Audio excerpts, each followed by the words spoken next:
அஸ்ஸலாமு அலைக்கும் வரஹ்மத்துல்லாஹி வபரகாத்துஹு. இஸ்மாயில் நபியின் தாயார் ஹாஜர் அம்மையார். அல்லாஹ்வுடைய தூதர் ஸல்லல்லாஹு அலைஹி வஸல்லம் அவர்கள் கூறினார்கள், இப்ராஹிம் அலைஹிஸ்ஸலாம் அவர்கள் ஹாஜர் தன் மகன் இஸ்மாயிலுக்கு பாலூட்டி கொண்டிருக்கும் காலகட்டத்தில் இருவரையும் கொண்டு வந்து அவர்களை காபாவின் மேல் பகுதியில் இப்போது இருக்கக்கூடிய ஜம்சம் கிணற்றுக்கு மேல் பெரிய மரம் ஒன்றின் அருகே தங்க வைத்து விட்டார்கள். அந்த நாளில் மக்காவில் எவரும் குடியிருக்கவில்லை. அங்கு தண்ணீர் கூட கிடையாது. இருந்தும் இவ்விருவரும் அங்கே இருக்கச் செய்தார்கள். அவர்களுக்கு அருகே பேரிச்சம் பழம் கொண்ட தோல் பை ஒன்றையும் தண்ணீருடன் கூடிய தண்ணீர் பை ஒன்றையும் வைத்தார்கள். பிறகு இப்ராஹிம் அலைஹிஸ்ஸலாம் அவர்கள் அவர்களை விட்டு ஷாம் நாட்டிற்கு புறப்பட்ட போது இஸ்மாயில் நபியின் அன்னை ஹாஜர் அலைஹிஸ்ஸலாம் அவர்கள், கணவனாரே இப்ராஹீமே, மனிதரோ வேறெந்த பொருளுமோ இல்லாத இந்த பள்ளத்தாக்கில் எங்களை விட்டுவிட்டு நீங்கள் போகிறீர்களே, அல்லாஹ்தான் உங்களுக்கு இப்படி கட்டளையிட்டானா என்று கேட்டபோது ஆம் என்று இப்ராஹிம் அலைஹிஸ்ஸலாம் அவர்கள் பதில் சொன்னார்கள்.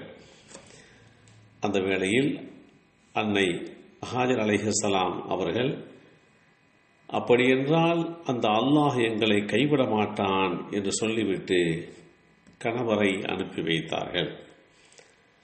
அல்லாஹ்வின் மீது நாம் கொண்டுள்ள நம்பிக்கை வலிமையாக இருந்தால் எத்தகைய சோதனையும் நாம் வெல்ல முடியும் என்பதற்கு அன்னை ஹாஜரா அம்மையார் அவர்களுடைய இந்த வரலாற்று மிகப்பெரிய சான்றாக அமையப்பட்டிருக்கிறது.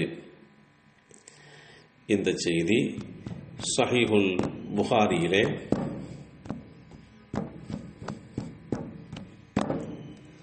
3364 என்ற எண்ணிலே பதிவு செய்யப்பட்டிருக்கிறது. மனிதர்கள் மற்றும் ஏனைய தொடர்புகளும் இல்லாத ஒரு சூழ்நிலையில் அன்னை ஹாஜர் அலைஹிஸ்ஸலாம் அவர்கள் தன்னுடைய மகனோடு அங்கு தங்கியிருந்தார்கள் அல்லவா, அது அவர்களுடைய ஈமானின், அதாவது விசுவாசத்தின் உறுதிப்பாட்டை தெளிவுபடுத்துகிறது. அல்லாஹ்வின் மீது பற்றுறுதி வாய்ந்த அசைக்க முடியாத விசுவாசத்தின் உச்சியில் அன்னை ஹாஜர் அலைஹிஸ்ஸலாம் அவர்கள் இருக்கிறார்கள்.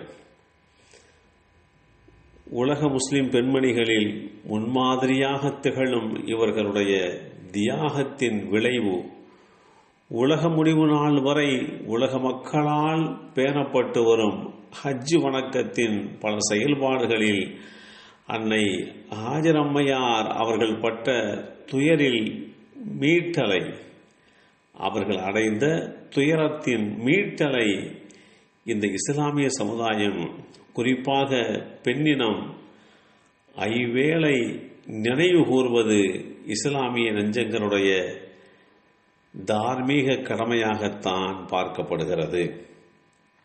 அந்த அளவிற்கு அன்னை ஹாஜர் அலைஹிஸ்ஸலாம் அவர்கள் ஈமானுக்கு மிகச்சிறந்த முன்மாதிரியாக திகழ்ந்தவர்கள் என்பதை நாம் அறிந்து கொள்ள முடிகின்றது. இவர்களுடைய துயரத்தின் முடிவாக, இவர்களுடைய அல்லல் படுதலின் முடிவாக, இவர்களுடைய மிகப்பெரிய பிரார்த்தனையின் முடிவாக ஜம்சம் என்ற நீரூற்று கிளம்பியதற்கு ஒரு மிகப்பெரிய சான்றாகவும் அமையப்பட்டிருக்கிறது. ஆக ஜம்சம் தண்ணீராக இருக்கட்டும், ஹஜ்ஜிலே உம்ராவிலோ தொங்கோட்டம் போடுவதாக இருக்கட்டும், இதுவெல்லாம் ஹாஜரம்மையார் அவர்களுடைய விசுவாசத்தை நினைவு கூறும் முகமாக அமைத்து கொடுக்கப்பட்டிருக்கிறது. எல்லாம் வல்ல அல்லாஹு தஆலா இவர்களை போன்று ஈமான் உள்ளவர்களாக நம்மையும் நம் சமுதாய மக்களையும் அல்லாஹ் ஆக்கி வைத்தல் புரிவானாக. அஸ்ஸலாமு அலைக்கும் வரஹ்மத்துல்லாஹி வபரகாத்துஹு.